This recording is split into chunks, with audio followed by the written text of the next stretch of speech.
Halo anak-anakku semua, bertemu lagi dengan Pak Guru. Hari ini kita akan belajar kembali mata pelajaran ilmu pengetahuan alam dan sosial dalam topik harmoni dalam ekosistem. Bagaimana kabar kalian hari ini? Pasti sehat-sehat semua ya. Pak Guru harap semuanya dalam keadaan sehat walafiat tanpa kekurangan suatu apapun. Sudah siap untuk belajar hari ini? Yuk kita mulai pelajaran kita. Harmoni dalam ekosistem. Tujuan pembelajaran kita supaya kamu semua mampu mengidentifikasi komponen ekosistem, mengidentifikasi peran organisme dalam ekosistem, dan menggambarkan alur rantai makanan dalam satu ekosistem. Nah, sebelum pelajaran kita mulai, Pak Guru ada pertanyaan nih. Pernahkah kalian berkunjung ke sawah? Apa saja yang kalian temukan di sawah? Nah, kalian pasti menemukan hal-hal seperti ini. Ada padi, tanah, air, matahari, dan katak, dan burung. Itu pasti kalian temui di sawah. Itu adalah bagian dari komponen-komponen dalam ekosistem sawah yang saling berinteraksi untuk mentransfer energi melalui jaring-jaring makanan. Nah, sekarang apa sudah ada gambaran tentang ekosistem? Mari kita mulai pelajaran kita hari ini. Apa itu ekosistem? Ekosistem adalah suatu sistem yang berbentuk dari hubungan timbal balik antara makhluk hidup atau biotik dan lingkungannya atau abiotik. Dalam ekosistem, setiap komponen memiliki peran penting untuk menjaga keseimbangan kehidupan. Jadi, ada dua komponen utama, yaitu biotik dan abiotik, dan semuanya adalah penting untuk menjaga keseimbangan kehidupan. Jenis-jenis ekosistem. Apa saja ya jenis-jenis ekosistem yang ada di dunia kita? Ekosistem yang pertama adalah ekosistem alami, yaitu ekosistem yang terbentuk secara alami tanpa campur tangan manusia. Seperti ekosistem padang pasir, ekosistem hutan, ekosistem laut, dan ekosistem danau. Semua ekosistem ini terbentuk secara alami tanpa campur tangan secara langsung oleh manusia. Selanjutnya, ekosistem buatan. Ekosistem buatan adalah ekosistem yang terbentuk dari campur tangan manusia atau ekosistem yang dibuat atau dibentuk oleh manusia.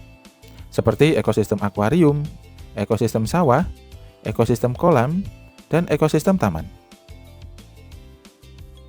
Nah, sekarang apa saja ya komponen dari ekosistem? Ekosistem memiliki dua komponen utama, yaitu komponen biotik dan komponen abiotik. Komponen biotik atau makhluk hidup meliputi tumbuhan, hewan, dan mikroorganisme. Sedangkan komponen abiotik adalah benda tak hidup meliputi cahaya matahari, air, udara, tanah, dan suhu. Nah, untuk komponen biotik dibedakan menjadi tiga.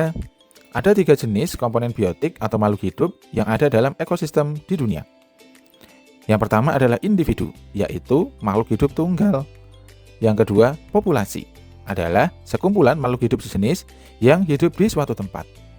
Kemudian yang terakhir ada komunitas, adalah dua atau lebih populasi yang hidup dalam suatu tempat tertentu.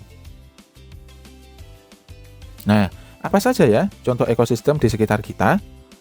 Di sekeliling kita pasti banyak sekali tempat-tempat yang dekat dengan kita dan sering kalian temui atau kalian kunjungi. Ada contoh ekosistem di sekitar kita seperti hutan, sungai, dan ladang. Hutan itu adalah rumah bagi banyak pohon, burung, dan binatang. Ini merupakan ekosistem yang sangat lengkap. Sungai adalah tempat hidup bagi ikan, tumbuhan air, dan serangga. Sedangkan ladang sebagai tempat untuk bertani, sebagai lahan pertanian, dan taman yang menjadi sumber makanan. Nah, selanjutnya adalah, yuk kita lihat komponen ekosistem di ekosistem sawah.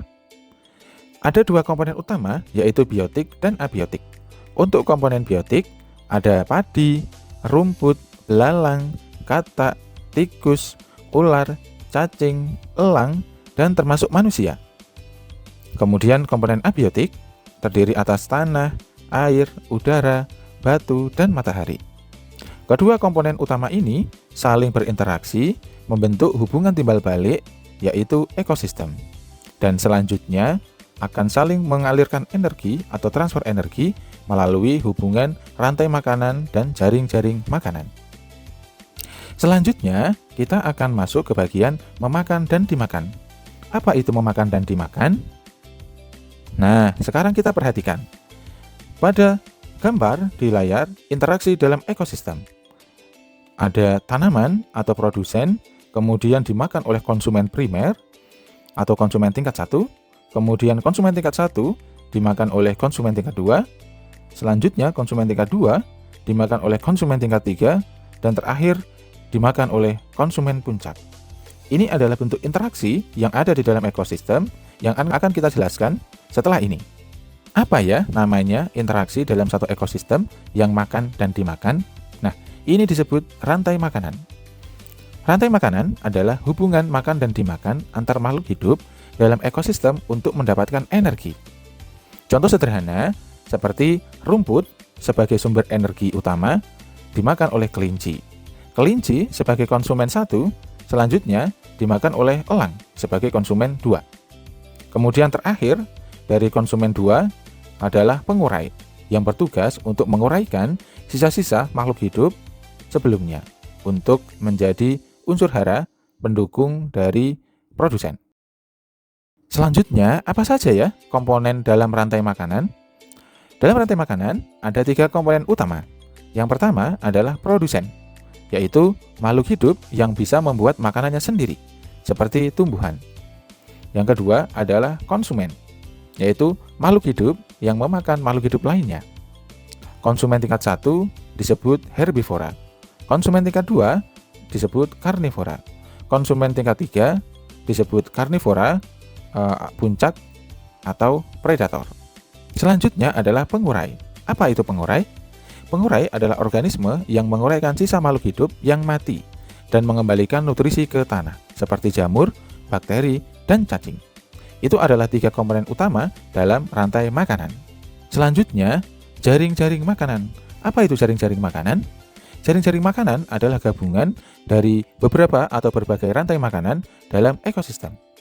Ini bermanfaat untuk menjaga keseimbangan makhluk hidup, populasi makhluk hidup dalam suatu ekosistem. Peran jaring-jaring makanan dalam menjaga keseimbangan ekosistem sangat penting. Kenapa? Jaring-jaring makanan membantu mengontrol pertumbuhan makhluk hidup. Dengan adanya sumber makanan dari makhluk hidup lain, populasi mereka akan tetap terjaga, sehingga keseimbangan ekosistem akan terjaga. Sedangkan jika kehilangan salah satu komponen dalam jaring-jaring makanan, dapat mengakibatkan hilangnya sumber makanan, membuat populasi mereka akan berkurang, sehingga keseimbangan ekosistem akan terganggu atau rusak. Selanjutnya, kita akan beralih ke aliran energi antar makhluk hidup. Aliran energi dalam ekosistem apa itu? Energi dalam ekosistem mengalir dari matahari ke produsen melalui fotosintesis, kemudian diteruskan ke konsumen melalui rantai makanan. Sebagian besar energi hilang dalam bentuk panas pada setiap perpindahan tingkat trofik. Inilah alur aliran energi. Energi mula-mula dari energi matahari dialirkan pertama kali kepada produsen untuk menghasilkan makanan melalui proses fotosintesis. Kemudian tanaman atau produsen dimakan oleh konsumen tingkat 1. Selanjutnya konsumen tingkat 1 dimakan oleh konsumen tingkat 2. Kemudian konsumen tingkat 2 dimakan oleh konsumen tingkat 3. Kemudian dilanjutkan oleh pengurai. Pengurai menguraikan sisa makhluk hidup yang mati dan mengembalikan nutrisi ke dalam tanah untuk mendukung produsen dalam menghasilkan makanan dengan menggunakan bantuan energi matahari. Sekarang kita lihat contoh aliran energi dari ekosistem darat. Matahari mengalirkan energi ke padi sebagai produsen. Produsen kemudian dimakan oleh konsumen tingkat 1, yaitu tikus. Selanjutnya, tikus dimakan oleh ular sebagai konsumen tingkat 2. Dan selanjutnya, elang sebagai konsumen puncak memakan ular sebagai konsumen tingkat 2. Dan selanjutnya, sisa-sisa dari elang yang telah mati akan diuraikan oleh pengurai dan nutrisi akan dikembalikan ke dalam tanah untuk membantu padi menghasilkan makanan melalui bantuan matahari. Selanjutnya, contoh aliran energi ekosistem air. Dari yang paling awal, kita lihat fitoplankton dimakan oleh konsumen tingkat 1, yaitu zooplankton. Zooplankton dimakan oleh konsumen tingkat 2, yaitu ikan kecil. Dan selanjutnya, ikan besar sebagai konsumen puncak memakan ikan kecil dari konsumen 2. Selanjutnya, sisa-sisa dari ikan besar yang mati akan diuraikan oleh pengurai untuk nantinya nutrisi dikembalikan ke dalam air laut. Apa sih pentingnya aliran energi? Aliran energi penting dalam ekosistem karena menyediakan energi untuk aktivitas hidup, menjaga siklus kehidupan tetap berjalan, dan mengurangi limbah dalam ekosistem. Selanjutnya, kita akan masuk ke bagian ekosistem yang harmonis. Apa itu ekosistem yang harmonis? Ekosistem yang harmonis adalah ekosistem yang setiap komponennya, baik hewan, tumbuhan, dan lingkungan, hidup dalam keseimbangan. Ekosistem yang harmonis ditandai dengan ciri-ciri sebagai berikut. Tidak ada kepunahan spesies secara mendadak, populasi makhluk hidup seimbang, dan lingkungan bebas dari pencemaran berat. Mengapa menjaga ekosistem itu penting? Karena menjaga ekosistem itu dapat memberikan dampak positif. Ada beberapa. Yang pertama adalah menjaga udara dan air tetap bersih, melindungi habitat dan hewan dan tumbuhan, menjamin kelangsungan hidup semua makhluk hidup. Jadi, sangat penting bagi kita semuanya untuk menjaga ekosistem. Tapi tak jarang, ada gangguan-gangguan yang datang pada ekosistem, seperti pencemaran air dan tanah, pembalakan atau penebangan liar, dan perburuan hewan secara liar. Ini adalah gangguan-gangguan pada ekosistem yang dapat menyebabkan ketidakseimbangan di ekosistem. Dampak ekosistem yang tidak seimbang ada dua hal. Yang pertama adalah penyebab ketidakseimbangan. Bisa disebabkan oleh bencana alam, seperti kebakaran hutan, kekeringan, atau bencana alam yang lainnya. Atau oleh kegiatan manusia, penebangan liar, pembalakan liar, polusi, dan perburuan secara liar. Akibatnya adalah berkurangnya sumber makanan serta menurunnya populasi spesies tertentu. Sekarang kita lihat lagi, apa ya dampak aktivitas manusia terhadap ekosistem? Aktivitas manusia seperti perburuan liar, penggunaan pestisida atau racun tanaman yang berlebihan, dan eksploitasi sumber daya alam dapat menyebabkan kepunahan spesies, degradasi habitat, serta terganggunya rantai makanan dalam ekosistem. Berarti penting ya untuk menjaga ekosistem. Sekarang kita lihat contoh ulah manusia yang mengganggu keseimbangan ekosistem. Ada penangkapan hewan liar atau perburuan liar, kemudian pencemaran air, pencemaran udara, dan penggundulan hutan atau penebangan liar. Manusia atau kita semua seharusnya melakukan upaya untuk menjaga ekosistem. Ada beberapa contoh upaya manusia untuk menjaga keseimbangan ekosistem. Penanaman kembali atau reboisasi untuk menjaga keberadaan produsen. Kemudian memanfaatkan dekomposer untuk membuat pupuk dan menyuburkan tanah. Kemudian tidak menangkap dan membunuh hewan secara sembarangan dan berlebihan.